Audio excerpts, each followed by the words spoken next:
If your home was built before the early 2000s, chances are you have got copper pipes behind those walls, and the thought of replacing a shower valve probably brings up images of propane torches, solder, and the very real fear of starting a fire inside your wall. But what if I told you there's a way to do this job faster, cheaper, and without a single flame? After 3 decades of working with copper, I finally made the switch to PEX. And today I am walking you through 11 steps to replace your shower valve the easy way. Step number 8 is a mistake that causes mystery leaks people never figure out, and stick around for the bonus tip at the end, because it is one of those tricks that saves you from a callback every single time. The first step in this whole project is cutting out the old copper and prepping the pipes. Now, before you do anything, make sure your water is completely shut off. I am talking about the main supply, not just the local shutoffs, because you do not want any surprises. Once the water is off, you need to cut your copper supply lines down low, well below any existing joints or corrosion. I like using a self-ratcheting copper tubing cutter for this. You just clamp it on the pipe and keep twisting until it pops through. Now, here is the part most people skip. Once you make your cuts, inspect the outside of that copper pipe carefully. You are looking for burrs, green corrosion, or any rough spots. If your fingernail catches on anything, that is a problem. Those imperfections can slice right through an O-ring later and give you a slow leak you will not find for weeks. Take a small piece of emery cloth and smooth the outside of that copper until it is perfectly clean and slick. If the pipe looks corroded where you cut it, do not be afraid to go down another 6 inches and cut again. Clean copper is everything when you are making your transition to PEX. The second step is connecting copper to PEX with shark bite push fittings. This is the part that used to intimidate me the most, tying new PEX tubing into existing copper lines. But these days, Shark Bite Max push to connect fittings make it incredibly simple. These little connectors accept 1/2 inch copper on one end and 1/2 inch PEX on the other. You literally just push the pipe in. Inside the fitting, there are small metal teeth that bite down and grip the pipe, plus an O-ring that creates a watertight seal. The critical thing here is full insertion depth. Shark Bite recommends about 1 inch of insertion. So grab a marker and make a line 1 inch from the end of both your copper pipe and your PEX tubing. When you push the pipe in, you will feel resistance partway through, but do not stop there. That is the number one failure point with these fittings. Keep pushing until that mark disappears completely into the fitting. If you ever need to take one apart, there is a simple disconnect clip that slides over the collar. Push it down, twist the pipe, and it slides right out. Now, if you are not comfortable trusting a push fitting inside a wall, that is completely fair. They also sell transition couplers that are copper on one end for soldering and PEX on the other end for crimping. You have got options either way. The third step is understanding why PEX eliminates the fire risk of soldering. This is honestly one of the biggest reasons I wish I had switched sooner. When you solder copper, you are working with an open flame, usually a MAP gas torch, sometimes just inches away from wood framing and insulation.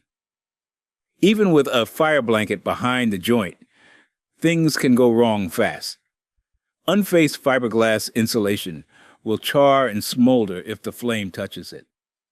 But paper-backed insulation is a genuine fire hazard. It catches quickly and it spreads. I have personally had insulation ignite behind a wall while I was soldering a shower valve in my first house. I had to reach in with my bare hands and tear out smoldering insulation. It shredded my arms up and it was a complete disaster. With PEX, there's no flame involved at all. Every single connection is mechanical. You are either pushing, crimping, or clamping. That means you can work right next to insulation, right next to framing, and never worry about burning down the house. For anyone who has been nervous about soldering in tight spaces, this alone makes PEX worth the switch. By the way, if you're finding this advice helpful, you should know it's just a small sample of what I've put into my new guide, the Ultimate Plumbing Playbook. It's packed with step-by-step instructions for hundreds of repairs that can save you thousands. To grab your copy, you can scan the QR code on the screen right now, or just use the first link in the description below. All right, let's continue. The fourth step is understanding PEXA versus PEXB. Now, this is where a lot of first-timers get confused because both types look identical. PEXA and PEXB both come in red for hot, blue for cold, and white for neutral supply lines. You cannot tell them apart by color alone. You have to read the printed labeling on the tubing itself. The real difference is in how they are manufactured, and that affects two things: flexibility and cost. PEXA is more flexible and easier to bend around corners, but it requires an expansion tool that runs around $500. That is a big investment if you're just doing one bathroom. PEX-B is stiffer and more rigid, but it is significantly cheaper to manufacture, and the tools you need cost a fraction of the price. For most homeowners tackling a shower valve replacement or even replumbing a bathroom, PEXB is the practical choice. Just make sure every fitting you buy is specifically rated for whichever type you choose, because PEXA fittings and PEXB fittings are not interchangeable. Mixing them up is a guaranteed leak. The fifth step is choosing between crimp rings and clamp rings. Once you have committed to PEXB, you still have a decision to make about your connection method. Crimp rings are small copper rings, usually coated black to resist oxidation. You place the ring over the PEX where it meets the fitting. Then use a crimping tool to squeeze it down in one firm motion. It takes serious hand strength, but it is one squeeze and done. Clamp rings are stainless steel with an ear tab on one side. You use a ratcheting clamp tool that cinches the ear tab down gradually until an indicator light tells you the pressure is correct. The clamp tool requires less brute force per squeeze, but you have to keep ratcheting until it clicks. One practical difference worth noting is workspace. Crimp tools need to get completely around the ring, which can be tough in tight spots behind a wall. Clamp tools only need access to the front where the ear tab sits, so they can work in tighter quarters. After trying both, I personally preferred the crimp rings because of that one and done feel. But either method produces a reliable, code-compliant connection. Whichever you choose, always use the go-no-go gauge afterward to verify the ring compressed properly. If the gauge slides all the way over, you over-crimped. If it will not fit at all, you under-crimped. You want it to slide part way and stop. The sixth step is deciding between brass fittings and plastic fittings. PEXB fittings come in both options, and there are real trade-offs. Plastic fittings have small alignment tabs molded right onto the barb. So when you slide the PEX on, those tabs tell you exactly when the pipe is seated at the correct depth. That makes positioning your crimp ring much easier. Brass fittings do not have those tabs, so you need to eyeball the depth and make sure the ring sits within 1/8 to 1/4 inch from the end of the pipe. Brass is more durable and inspires more confidence for long-term use, but it costs roughly twice as much as plastic. If you go with brass, I highly recommend spending a little extra on Pro Crimp rings. These have a small plastic spacer built in that prevents the ring from sliding too far down the fitting, which gives you that same automatic depth reference the plastic fittings provide. It is worth every penny for the peace of mind. The 7th step is installing the shower valve and making your PEX connections.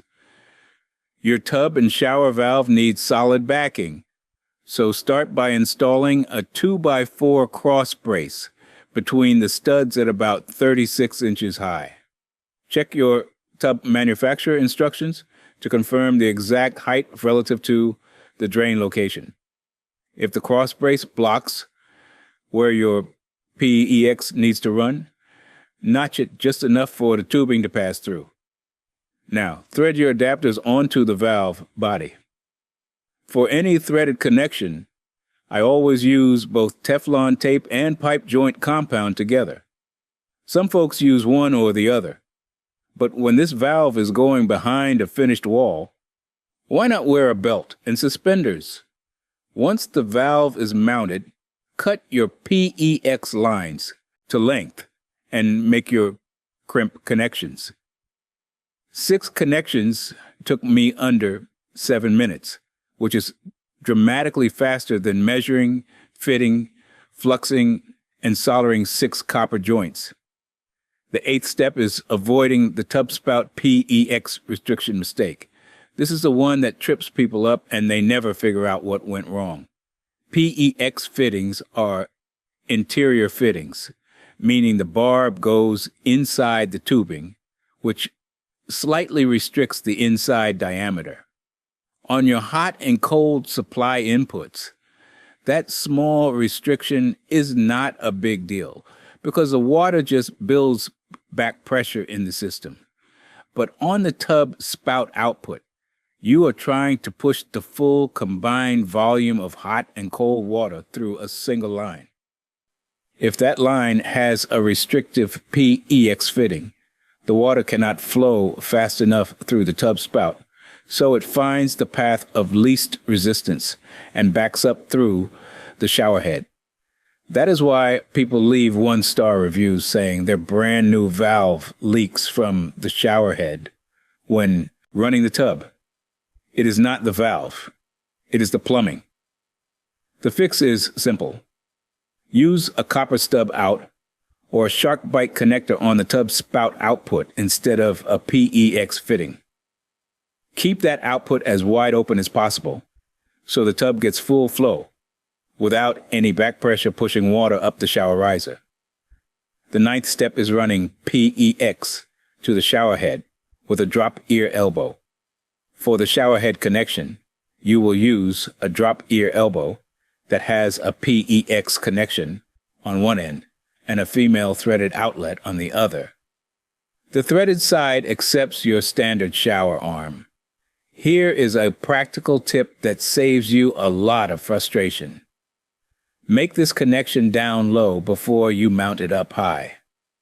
Attach the PEX to the drop ear elbow at a waist height where you have leverage, then secure the whole assembly up at the correct height. Trying to use a crimp tool above your head with your arms extended is exhausting, especially in a tight stud bay. Work smarter, not harder. The 10th step is pressure testing for leaks. No plumbing job is finished until you verify there are 0 leaks under full pressure. Screw a test plug into the shower head outlet so the system is sealed. Turn the main water supply back on and let the system fully pressurize. Then get in there and inspect every single connection. Check the shark bite transitions at the bottom, every crimp ring on the PEX lines, every threaded adapter on the valve body, and the tub spout stub out. Look for drips, moisture, or any darkening on the wood. Once the main connections look dry, open the stop valves on the valve body to pressurize the shower head riser and tub spout line as well. Check those connections one more time. Dry across the board means you are ready to close up that wall with confidence. The 11th and final step is the real cost comparison between PEX and copper. Here is where PEX really shines. For this single shower valve replacement, PEX came in around $61.50 in materials, while the same job in copper would have run about $79.38. That is 29% more for copper. The startup tool cost tells an even bigger story. To get into PEX, you need a crimp tool at about $50 and a tube cutter at about $10. Total, roughly $60. For copper, you need a MAP gas torch, pipe cutter, pipe cleaner, and fire blanket, which totals around $108. That is nearly double. But the real savings show up when you scale the work. If you decide to run an additional 20 feet of pipe for another bathroom, PEX costs about $57, while copper runs over $111. That is almost twice the price for copper on longer runs. And that gap only gets wider the more pipe you add. And now for the bonus tip that professional plumbers swear by. Before you close up that wall, take a permanent marker and write the date of installation and the type of connections you used directly on the cross brace next to the valve. Write something like PEXB with crimp rings installed and whatever the date is.